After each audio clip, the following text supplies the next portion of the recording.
Atas petunjuk penyelamat kita dan menurut ajaran ilahi, maka beranilah kita bernyanyi. Bapa kami yang ada di surga, dimuliakanlah namamu.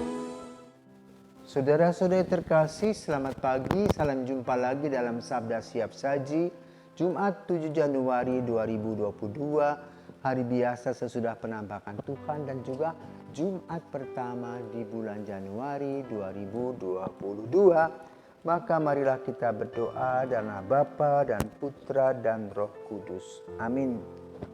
Allah Bapa, sumber segala harapan, kami bersyukur atas Ekaristi yang Engkau berikan kepada kami setiap hari.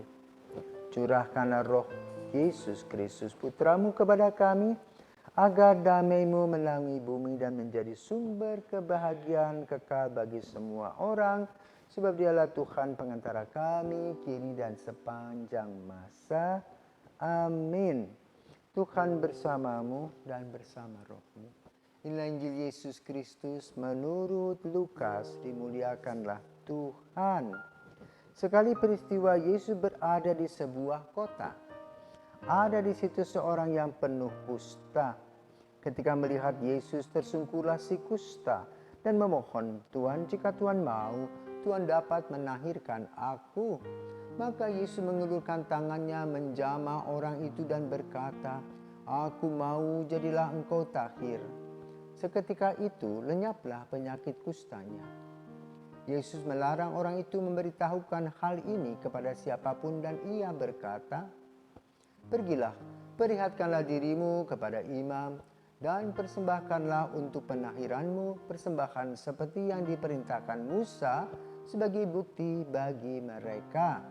Tetapi kabar tentang Yesus makin jauh tersiar dan datanglah orang banyak berbondong-bondong kepadanya untuk mendengar dia dan untuk disembuhkan dari penyakit mereka. Akan tetapi Yesus mengundurkan diri ke tempat-tempat yang sunyi dan berdoa. Demikianlah sabda Tuhan, terpujilah Kristus. Pada zaman sekarang Yesus disebut dikejar-kejar oleh fans. Kenapa Yesus dikejar?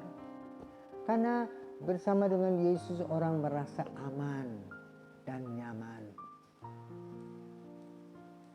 Bahkan orang-orang yang sakit bisa disembuhkan. Itulah mimpi semua orang, merasa aman dan nyaman. Maka tidaklah mengherankan kalau kehadiran Yesus membuat orang berbondong-bondong.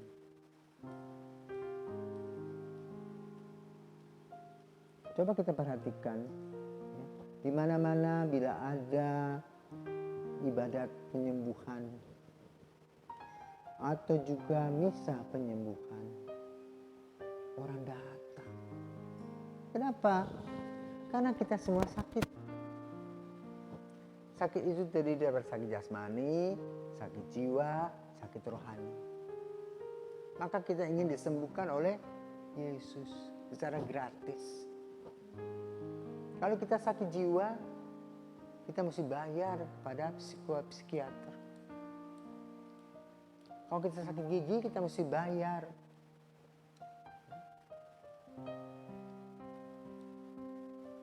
Sakit rohani, kita harus datang kepada Yesus. Maka tidaklah mengherankan kalau semua orang mencari Yesus. Kenapa? Gelisah dirinya, tak nyaman, selalu mempunyai kekurangan, dan itulah kita sampai hari ini. Lalu jalan keluar apa yang kita buat? Sekarang kita tidak melihat Yesus, sosok Yesus seperti zaman itu. Maka kita harus menyiapkan waktu mengundang Yesus datang agar dia betul hadir bersama kita berbincang-bincang dalam doa dan meditasi, adorasi, pentakhtaan.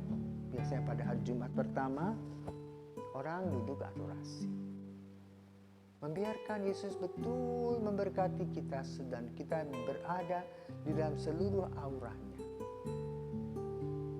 Duduklah dengan tenang merasakan kehadiran Yesus. Undanglah Yesus di dalam hati kita.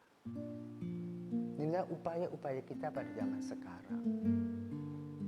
Yang kedua, setelah kita berkarya, kita selalu ingat bahwa Yesus adalah jalan kebenaran dan hidup.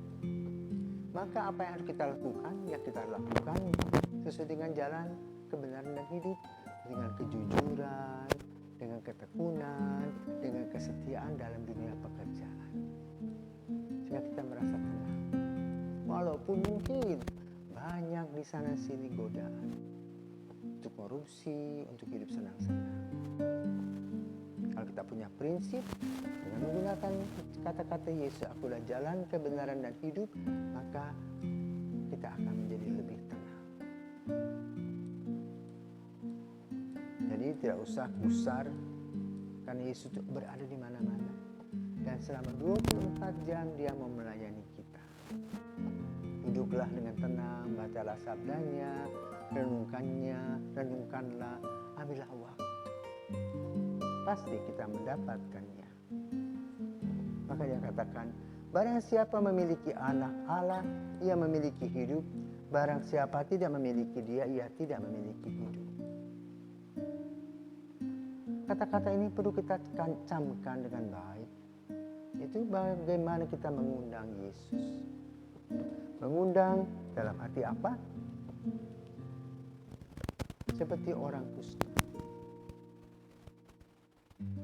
Orang kusta mengatakan apa? Tuhan, jika Tuhan mau, Tuhan dapat melahirkan aku. Doa permohonan. Dikabulkan dah? Tuhan Yesus kabulkan. Bila memang betul-betul urgen dan kita memerlukannya.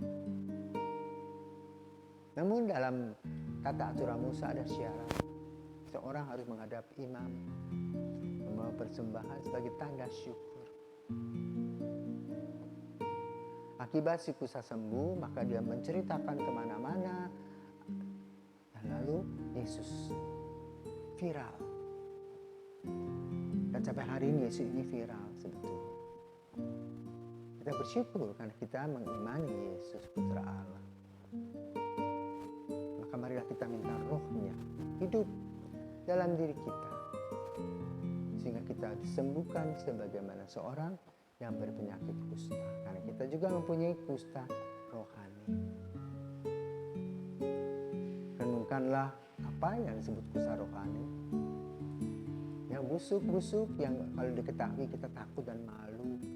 Sama seperti orang kusta, kalau orang kusta mengatakan aku ini kusta, maka mereka harus pergi dari lingkungannya.